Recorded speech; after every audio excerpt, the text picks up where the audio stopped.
जिला कलेक्टर सिद्धार्थ सिन्हा की पहल पर जिले की रतननगर नगरपालिका के लिए मुख्य सचिव उषा शर्मा ने कहा कि जिला प्रशासन एवं पालिका ने अपने उद्देश्यों को पूरा किया है। पूरे राजस्थान को चूरू से प्रेरणा मिलेगी। मुख्य सचिव शर्मा ने आज रतननगर नगरपालिका को स्वच्छ, स्वस्थ और साक्षर बनाने की पहल पर राजगढ़ रोड स्थित RRC सेंटर का निरीक्षण किया। उन्होंने सेंटर पर कचरा निस्तारण प्रक्रिया का निरीक्षण और स्वच्छता कार्मिकों से प्रक्रिया की जानकारी लेते हुए संवाद किया। संवाद में महिला स्वच्छता कार्मिकों ने उन्हें कचरा निस्तारण और होम कंपोस्ट प्रक्रिया की जानकारी दी। इस अवसर पर सभापति पायल सैनी, रतननगर पालिका अध्यक्ष निकिता गुर्जर, कांग्रेस नेता रियाजत खान आदि उपस्थित रहे। संभागीय आयुक्त नीरज के पवन ने आज बीकानेर जाते समय रतनगढ़ बाईपास पर सड़क किनारे हटाए गए अतिक्रमण का औचक निरीक्षण किया। प्राप्त जानकारी के अनुसार पिछले दिनों संभागीय आयुक्त नीरज के पवन ने संगम चौराहा पर NH 11 पर व्यापारियों द्वारा किए गए अतिक्रमण को हटाने के निर्देश दिए थे, जिस पर स्थानीय प्रशासन व नगर पालिका ने सड़क किनारे किए गए अतिक्रमण को हटाने की कार्रवाई शुरू कर दी थी। करीब 3 दिन तक चली कार्रवाई के दौरान स्थायी व अस्थायी अतिक्रमण तुड़वाकर प्रशासन ने नेशनल हाईवे को अतिक्रमण मुक्त करवाया है। इसी क्रम में आज संभागीय आयुक्त ने सड़क किनारे स्थित व्यापारियों से बात कर व्यवस्थाओं का एवं हटाए गए अतिक्रमण के पश्चात की स्थिति का जायजा लिया। उन्होंने कहा कि नेशनल हाईवे पर अतिक्रमण किसी सूरत में स्वीकार नहीं होगा। संभागीय आयुक्त के साथ तहसीलदार बजरंगलाल सहित पुलिस जाब्ता तैनात रहा। और आम जनता की सुविधा के लिए हजारों लाखों लोग इससे निकलते हैं, रोज निकलते हैं, तो इस पर चौराहे पर काफ़ी अतिक्रमण हो रखा था। तो जिला प्रशासन और नगर पालिका ने मिलकर के सारा हटा दिया था। वो मेंटेन्ड है या नहीं है, वापस तो किसी ने अतिक्रमण नहीं कर लिया, उसको देखने के लिए आज ये बिल्कुल औचक निरीक्षण था। हमें विश्वास है कि यही जो खुलापन है ये मेंटेन रहेगा और सड़क की सीमा में किसी भी प्रकार का अतिक्रमण हम किसी भी सूरत में स्वीकार नहीं करेंगे। कोई भी करेगा तो उसके खिलाफ कानूनी कार्रवाई। सर, आपके द्वारा जो मुहिम चलाई गई तो वो काफ़ी सराहनीय है, यहाँ के लोगों ने सराहना की है। आपने डूंगरगढ़ तक, जयपुर तक कर दिया सर। साफ किया है, रतनगढ़ किया है, बीकानेर किया है, नोखा किया है, बज्जू किया है, सब जगह क्लियर कर दिया। राजलदेसर कस्बे के वार्ड नंबर 17 स्थित डागा कुंज में शुक्रवार देर शाम ऑनलाइन फ्रॉड का खुलासा करने पर थानाधिकारी एवं उनकी टीम का सम्मान किया गया। समाज सेवी हुणतमल नाहर की अध्यक्षता में आयोजित सम्मान समारोह में BOB के शाखा प्रबंधक कुलदीप सिन्हा, कुंदन दाधीज, करण कुंडलिया आदि उपस्थित रहे। इस दौरान पीड़ित कमल सिंह ने बताया कि गत माह उनकी एक कार में घरेलू सामान के उनके पुत्र ने राजलदेसर से कोलकाता पहुंचाने के लिए कोलकाता की एक ट्रांसपोर्ट कंपनी से ऑनलाइन बुकिंग करवाई थी। ऑनलाइन बुकिंग करने वाली कंपनी फर्जी निकली। 17 मार्च को राजलदेसर थाने में इस आशय का मुकदमा दर्ज करवाया गया, जिस पर थानाधिकारी ने एक टीम का गठन कर तुरंत कार्रवाई करते हुए 2 दिन में ही मोबाइल लोकेशन एवं कॉल डिटेल के आधार पर नई दिल्ली के छत्रपुरा थाना महरौली से कार बरामद कर आरोपी को गिरफ्तार किया। इस पर थानाधिकारी Ratanlal, head constable Rajendra Singh, constable Dilip Singh एवं सुरेश कुमार का माला पहनाकर, शॉल ओढ़ाकर व साफा पहनाकर सम्मानित किया गया। सर, ये जो गाड़ी आपने बरामद की, कैसे की? आज जो आपका सम्मान समारोह का आयोजन रखा है डागा परिवार की ओर से, इसके बारे में थोड़ी जानकारी दीजिए सर। कमल जी जो राजलदेसर कस्बे के वरिष्ठ नागरिक थे, इन्होंने ऑनलाइन अपनी गाड़ी को राजलदेसर से कलकत्ता के लिए ऑनलाइन भिजवाने के लिए बुक करवाया था। ऑनलाइन के दौरान इनके साथ में फ्रॉड हो गया था और जो चीटर थे उन्होंने एक ड्राइवर को भेजा और गाड़ी यहाँ से पिकअप कर ली। यहाँ से पिकअप गाड़ी करने के बाद में उन्होंने इसमें गाड़ी में तेल भरवाने के लिए इनसे पैसे की डिमांड की। उसके पश्चात दूसरे दिन उन्होंने इनसे इंश्योरेंस के तौर पे पैसों की और मांग की। जब इनको ये आभास हुआ कि हमारे साथ में फ्रॉड हो गया यार ये बात है, तो इन्होंने मेरे से जरिए मोबाइल संपर्क किया। उस समय ये ट्रेन से कलकत्ता के लिए रवाना हो चुके थे और चूरू और राजगढ़ के बीच में थे। जब इन्होंने मुझसे कांटेक्ट किया तो मैंने इनसे निवेदन किया कि सर आप इमीडिएट थाने पहुंचिए और मुझे जितनी भी जो आपके साथ में घटनाक्रम हो गया है उसकी डिटेल बताइए। ये वापस अपनी पत्नी व परिवार के साथ में वापस रात को 9 बजे यहाँ पहुँचे। थाने में मेरे पास आए। मेरे पास आने के बाद में इन्होंने सारा घटनाक्रम बताया।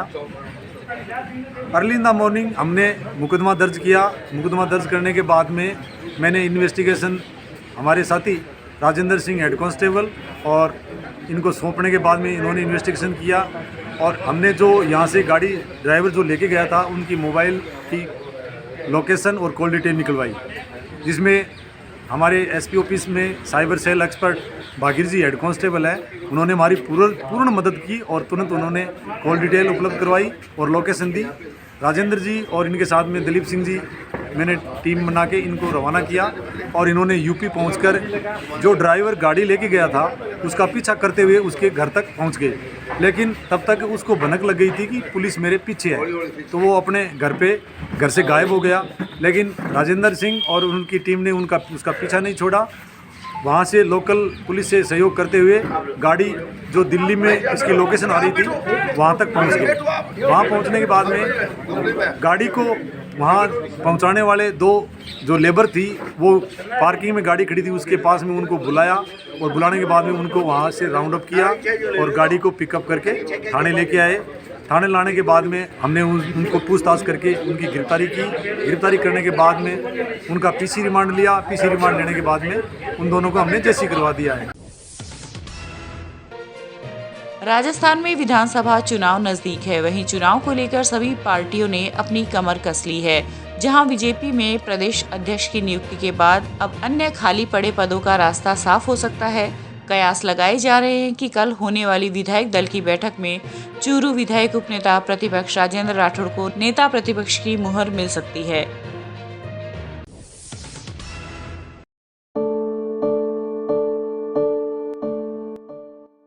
शरीर में कुछ मर्म स्थान होते हैं जिनसे एनर्जी मिलती है। ऐसे ही 8 स्थानों की आज हम चर्चा करेंगे। 4 स्थान के एक पार्ट में, 4 स्थान दूसरा पार्ट। पहली बात मैं आपको बताऊं कि जब भी पहलवान पहले कुश्ती करते थे, ताकत लगाते थे, तो इस तरीके से हाथों को करते थे, पांवों को ऐसे करते थे। ये जो तरीका था ये एनर्जी का पॉइंट था। अब इसी पॉइंट को मैं आपको बता दूं कि हाथ के अंदर, हमारे जो हाथ का बीच का हिस्सा है, यहां पर अगर आप 10 बार इस हाथ में, ये जो हमारा जोड़ है कोहनी के जस्ट ऊपर, 10 बार इधर, 10 बार इधर, 10 बार बगल में, 10 बार इस बगल में, ऐसा अगर आप ये करते हैं, और 4 पॉइंट नेक्स्ट पार्ट में आपको बताता हूं, तो ये 4 पॉइंटों के ऊपर अगर आप 10-10 बार करते हैं हाथों हाथ, इस तरीके से हाथों हाथ, आपको पता चलेगा कि एनर्जी की बूस्टिंग कैसी हुई है। ये बड़े शानदार स्थान है, रोज करके देखिएगा। और नेक्स्ट पार्ट में 4 पार्ट और बताता हूं।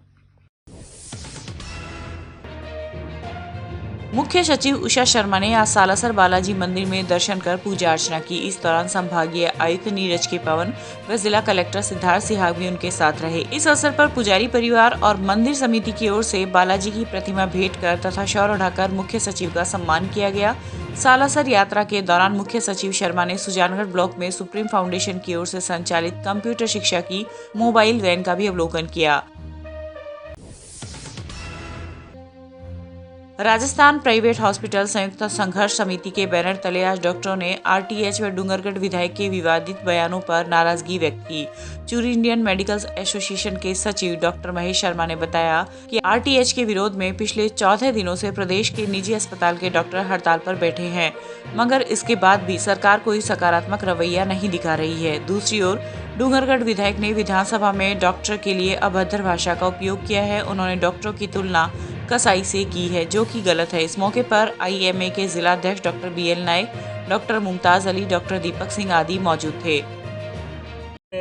आज 14वें दिन भी राज्य का चिकित्सक है वो उद्वेलित है, आक्रोशित है, परेशान है। इसी तरह से रोगी भी परेशान है। और इसी श्रृंखला में हमने आज डूंगरगढ़ विधायक गिरधारीलाल मैया ने जो विधानसभा के अंदर असंसदीय भाषा, अभद्र भाषा का और चिकित्सा परिवार के लिए प्रयोग किया गया है, उसकी घोर निंदा करते हैं और निंदा प्रस्ताव पारित करती है चूरू मेडिकल एसोसिएशन। दूसरा मेरा निवेदन आदरणीय मुख्यमंत्री महोदय से एवं राज्यपाल महोदय से कि इस बिल के अंदर जो वांछित सुधार हैं उनको सुधार करने की कोशिश करके और इसको एक अच्छे तरीके से पेश करें, ताकि राज्य की जो चिकित्सा व्यवस्था है उसमें सुधार हो और राज्य की जो जनता है उसको भी इसका फायदा मिले।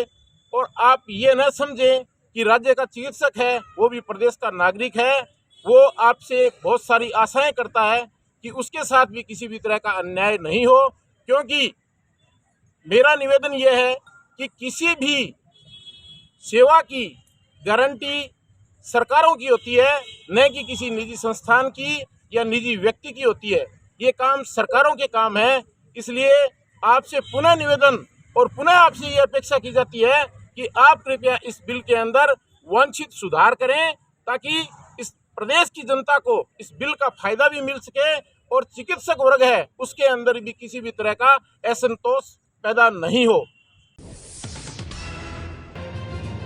रतनगढ़ में जहर के सेवन से 35 वर्षीय युवक की तबीयत बिगड़ गई। परिजन युवक को जिला अस्पताल लेकर आए, जहां पर डॉक्टरों ने प्राथमिक उपचार के बाद उसे बीकानेर रेफर कर दिया। मिली जानकारी के अनुसार रतनगढ़ तहसील के गांव परसनेऊ के 35 वर्षीय विनोद मेघवाल ने शराब के नशे में भूलवश जहर का सेवन कर लिया, जिससे उसकी तबीयत बिगड़ गई। चूरू के निकटवर्ती गांव खारिया के सुरेंद्र कुमार ने बिजली के करंट लगने से भैंस की मौत होने पर आज सदर थाने में भैंस का पोस्टमार्टम करवाने की परिवाद दी। परिवादी सुरेंद्र कुमार ने बताया कि उसकी भैंस रोजाना 16 लीटर दूध दे रही थी। भैंस को सुबह 8 बजे चारा पानी देकर वह दूध निकालने के बाद घर से बाहर निकाला था। घर से थोड़ी दूर चलने के बाद भैंस एक बिजली के पोल में दौड़ रहे करंट की चपेट में आ गई, जिससे उसकी मौके पर ही मौत हो गई। परिवादी ने बताया कि बिजली विभाग की लापरवाही से करंट जमीन पर उतरा है, जिस पर परिवादी ने मुआवजे की मांग की है। हाँ, एक सूचना मिली है, खारिया गांव में करंट लगने से एक भैंस की मृत्यु हो गई, जिसका डॉक्टर को बुलाकर मौके पर पोस्टमार्टम करवाया गया और बाद में आगे की कार्रवाई की जा रही है। रतनगढ़ में घर में सो रहे 18 वर्षीय युवक के साथ 4 लोगों ने एकराई होकर मारपीट की तथा बीच बचाव करने आए बड़े भाई की भी पिटाई कर दी। इस आशय का मुकदमा आज रतनगढ़ पुलिस थाने में दर्ज हुआ है। पुलिस ने रतनगढ़ तहसील के गांव गोलसर निवासी 21 वर्षीय इंद्रचंद मेघवाल की रिपोर्ट पर मुकदमा दर्ज कर जांच शुरू कर दी है। पुलिस ने बताया कि इंद्रचंद द्वारा दी गई रिपोर्ट में उल्लेख किया गया है कि उसका 18 वर्षीय भाई अशोक घर में बने कमरे में सो रहा था। इस दौरान गाँव के 4 युवक जबरन उनके घर में घुस गए तथा उनके साथ मारपीट की। पुलिस ने मुकदमा दर्ज कर जांच एएसआई सुरेश कुमार के सुपुर्द की है। मान सके 4 बंदे आए, चारों भाई आए थे। 4 भाई आए थे, वो एक आदमी तो खिलाड़ी और एक आदमी डंडा था। और हमें दोनों भाई ने मारने आए थे घर पर।